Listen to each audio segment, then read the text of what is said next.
আপনি যে লক্ষ্যে কাজ শুরু করতে যাচ্ছেন সেই লক্ষ্য পুরোপুরি সাকসেস না হওয়া পর্যন্ত আপনাকে থেমে থাকলে চলবে না। আপনাকে চলতেই হবে। জীবনের এই পরিশ্রম আপনাকে করতেই হবে, তবেই আপনি সফল হবেন। আজকে ভিডিও শুট করতে গিয়ে আমি মোটরসাইকেল অ্যাক্সিডেন্টের শিকার হই। তবুও কিন্তু আমি থেমে নেই।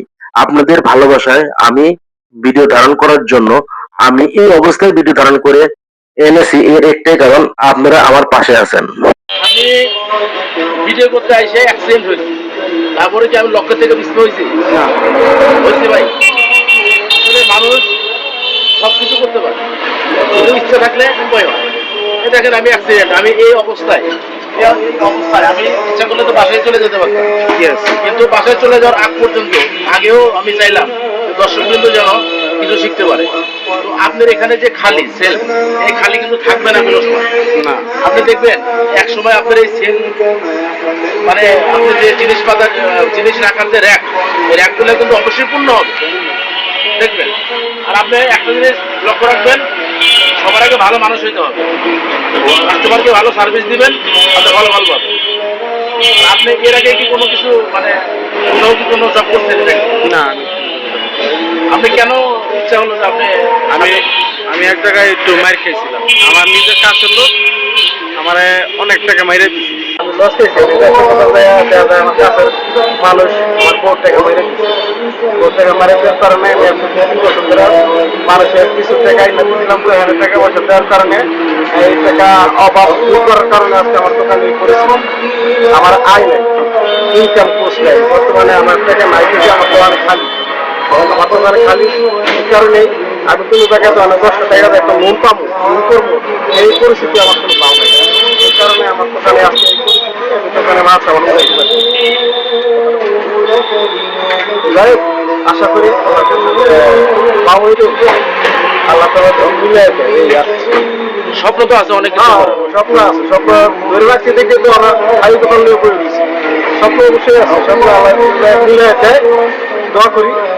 আর সরকারের কাছে আবেদন যে আমি কোনো ছোটখাটো একটা লোন পাইতে পারি, পাইতে হবে আমার ধরনের ভরপুর মাল। এখন আপনাকে আমি একটা পরামর্শ দিতে পারি, সেটা হলো যে আপনি ব্যবসা শুরু করছেন, এখানে সুনির্দিষ্ট পরিকল্পনা থাকতে হবে, একটা আইডিয়া থাকতে হবে। সবার আগে আপনাকে একটা স্বপ্ন দেখতে হবে ভাই, সেটা হলো এই স্বপ্নটা যে আমি ভবিষ্যতে কোন লক্ষ্যে পৌঁছাবো, এই ম্যাপটা আপনি করতে হবে। 10টা দোকান দিব, না একটা বড় মনোহারি দোকান দিব, নাকি আমি নিজে উদ্যোক্তা হয়ে 10-12 জনকে কাজ দিব? স্বপ্ন দেখতে তো ভাই নিষেধ নাই, না আছে? স্বপ্ন দেখতে কোনো স্বপ্ন সবাই দেখতে, স্বপ্ন দেখতে হবে বড়। স্বপ্নের ম্যাপটা আগে করবেন যে আপনি কোন জায়গায় বুঝতে চান। এই ম্যাপটা যখন আপনার ক্লিয়ার হবে, তখন আপনি অবশ্যই দেখবেন মাথায় আপনি যে চিন্তা ভাবনা, এই মাথার চিন্তা ভাবনাটা আপনাকে অনেক বড় করবে। আর সেবার মানটা বাড়াতে হবে, বুঝছেন? আপনার দোকানে একসময় অনেক ভালো জিনিস থাকবে, যদি আপনি ভালোভাবে করতে পারেন। দোকানের সময় দিতে হবে, পরিশ্রম করতে হবে। এভাবে চললে আপনি একদিন সফল হবেন। কিন্তু স্বপ্ন কিন্তু দেখতে হবে বড়। স্বপ্ন দেখার জন্য কিন্তু টাকা পয়সা দিতে হয় না ভাই। আপনি যদি দর্শক বিন্দুদের উদ্দেশ্যে কিছু বলতেন, বলেন।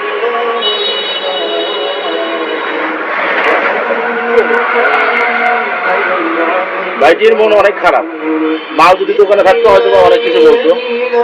এই ভাইটির সাক্ষাৎকার একসময় হয়তো বা আপনি পাবেন, 1 মাস পরে হোক আর 7 মাস পরে হোক আর 1 বছর পরে হোক। আমি চেষ্টা করবো এই ভাইটির দোকানের অবস্থা আপনাদের জানানোর জন্য। কি বলেন ভাই? দেখি আপনি সফল হতে পারেন কিনা।